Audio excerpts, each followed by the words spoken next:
Yeah, there were some positives, but just like I touched on, the biggest disappointment was just not finishing the game. That's what I felt. Coming off the field, I still feel that way, but there were some positives, some young guys who made some plays, which was good to see when the lights came on, but lots of room for improvement. The lack of killer instinct, can you coach that? Can you force that, or does it come naturally?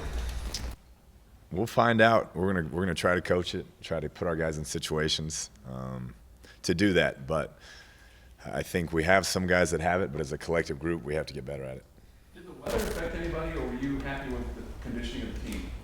I thought I was pleased after the game. You know, I didn't see many guys cramping, and I thought effort was good. It was hot for both teams. It was hot down on that field, but that's comes with the territory this time of year in Texas. What's it say about your opening weekend where you had an offensive player of the week and a special teams player of the week for the Big 12? There's some positives for sure. That kickoff return by Jakeem was big, and then Pat moved around, made some plays, had some good numbers. Could have had huge numbers had we not dropped 8 passes, but I thought he protected the ball well. What's Pete Robertson's status? He is day to day. It's still being evaluated. That's how it's going to remain. Is it an injury? Is it It's just day to day. We'll just put it that way and leave it at that. Pat going to be your starter again this week? Pat will be the starter. And how is Davis handling everything? He's, disappointed as a competitor. You can see that, but couldn't be more proud of the way he's handled it with his teammates, the way he's coached up young wide receivers, the way he's worked with Pat. Complete professional in that regard. That's not easy to do at that age, and with him knowing how good he can be and how good he is, but I couldn't be more proud of the way he's handled the whole situation. Reggie should be good to go for the entire game Saturday. Reggie Davis will play the entire game, yes. How much did Pat check on Saturday, and how did he do in that area? Getting better, not a ton, but there were some times that he got us into better plays. Still would like to have some back, couple decisions he'd like to have back, but for the most part, like I said, I thought he was pretty sharp. What's Dylan Cantrell's status for Saturday? Still being evaluated. He's day to day as well. Micah, Ollie? The same. All these guys are just day to day and still being evaluated, and will basically be game time decisions. Do you think Cantrell might have been handled differently if it was a Big 12 Saturday? No, I don't. I think we want to do what's best for him, and we felt like Jaden High, Kiki Cote had given us enough confidence that they could come in there and get the job done, and until Reggie was able to come out in the second half. But he wasn't feeling it, so we decided to keep him out. What was Ollie's injury? It was a shoulder injury of some sort. One of those. Yeah. There you go. What concerns do you have about UTEP? A lot. We played them last year, obviously, and we're very fortunate to get out of there with a win late. They went to a bowl game last year. Coach Kugler is in his 3rd year. You can tell the players are understanding his schemes, what he wants to do. They were 2nd in the country last year in time of possession, so they're going to hold the ball and they're going to pound you. They like to run the rock and do a good job at it, one of the top running backs in the country. And so a lot of those things scare you. Defensively, they're aggressive, change a bunch of looks, walk down your face, give you a lot of pressure, and you have to win. Coach, what does Aaron Jones do, both running the ball and out of the backfield receiving, that's just so special it's hard to cover? He's just a very good player, and they do a good job of – their offense coordinator does a good job of finding ways to get him the ball, both in the run game and the pass game. We faced him last year, and he had a great game, and he's a guy that we're going to have to find a way to get to the ground, but he's a very talented player. It seemed like last year you guys were disappointed a lot with the response to adversity, specifically defensively. So after a tough first 2 quarters, did it speak to maybe a change that you had, a shutout third and a little bit of a response there? I hope so. I think it was a great job by that coaching staff, that group, of gathering them up, not going into panic mode and making some adjustments, and the players felt that, and they settled in a little bit. Still not where we wanted to be, obviously, but that's the type of response you want to see in a first game. What specifically do you need to see your defense change and do better going into this week that you didn't see this weekend? First and foremost, eliminate a lot of the mental mistakes. A lot of things we had repped a ton in preparation for that we saw and just didn't react appropriately. And then tackle guys in space. We really struggled in space and getting guys down, and we have to tackle better. Is your kicking situation settled, or will that continue on?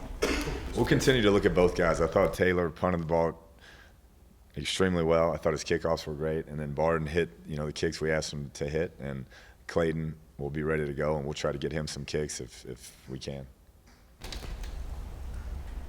What happened to Josh Outlaw? Josh Outlaw is no longer a member of this team.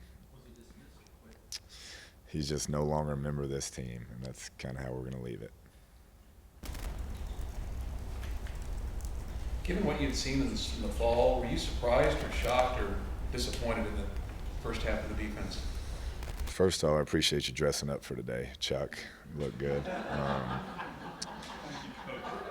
No, I knew going in that we really didn't, we didn't know what we had exactly, but I wouldn't say disappointed. I think they had a great scheme. They hit us with some things. Quarterback moved around. We had a 3rd and 15 early. They scrambled for it, and it kind of piled up from there. So first games, things happen. You usually make your biggest improvement from week 1 to week 2, and so that's what we're looking for. We hear that a lot, that there's a chance for a big jump from week 1 to week 2. What do you attribute that to more often than not? I don't know. Maybe just first game jitters, first time you've seen that type of speed in a long time, first time going through the game day routine live. I think there's a lot of things that contribute to it, and it may just be a little coach talk as well. I mean, like you hear that a bunch, but it seems to be that second week guys are more focused, more locked in, and able to do their job better. You tell your team, especially when you're going up against a team that's very different from the first week, basically both teams trying to impose their style. It's very different, and they're going to try and make it look like a game like last year. Yeah, I think that luckily we have that game from last year to base a lot of what we're selling to them this week on. Them holding the ball, possessing the ball.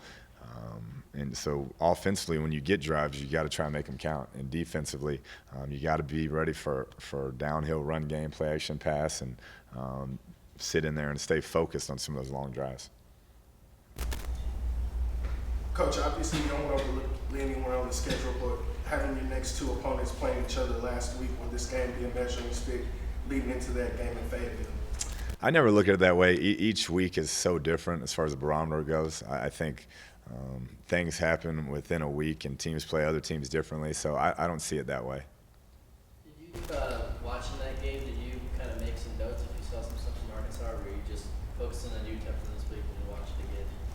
Yeah, I'll just watch it again. I really focus in on UTEP. Coach, the cost of attendance, players are starting to get those checks coming in. How are they responding to that? What's different or anything? They're happy. I know that. No, I think different guys spend it on different things, and there may be one day that we can appropriate the funds where we'd like them to go, but I think they're not wanting for anything currently, put it that way. Young trainers saying, hey, don't go out and buy some headphones. We talk financial issues with them, financial planning. We've had those discussions, those type of presentations. Whether they are effective or not, I'm not sure. They get those checks the first of the month, or at what point? Or worse, have they already got a September check? Or Where's Kenny? What is that? Once? Yeah, 2 checks a month. They split them up. I guess there was some talk about coaches finding players cost of attendance money. Is that something you would do? Or No, they're not professional athletes yet, so I wouldn't do that. You have any reaction to what happened in the Marble Falls game with the referee and the players apparently targeting? And I saw that. I'm down from around that area. It's shocking, really. I don't know what caused it, but yeah, I was just shocked. It's really my only reaction. Thoughts on performance from your offensive line Saturday? Not bad. The false starts were concerning. To have an experienced group like that put us in 1st and 15, 2nd and 15 4 times, which I don't think we had 4 of those the entire camp, so we have to get that figured out. But as a unit, I thought played fairly well, kept Pat on his feet, and provided some good holes for the running game.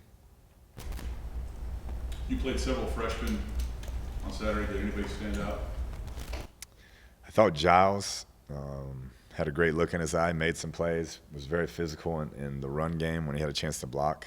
And Devontae Hinton running down special teams was not afraid to stick his nose in there and mix it up, which is good to see. Are there any true freshmen or 2015 signings beyond Gilmore and Dyer that you'd like to redshirt this season? Still sorting through that. I think that's a decision will be finalized once we get to conference. Time for one more question.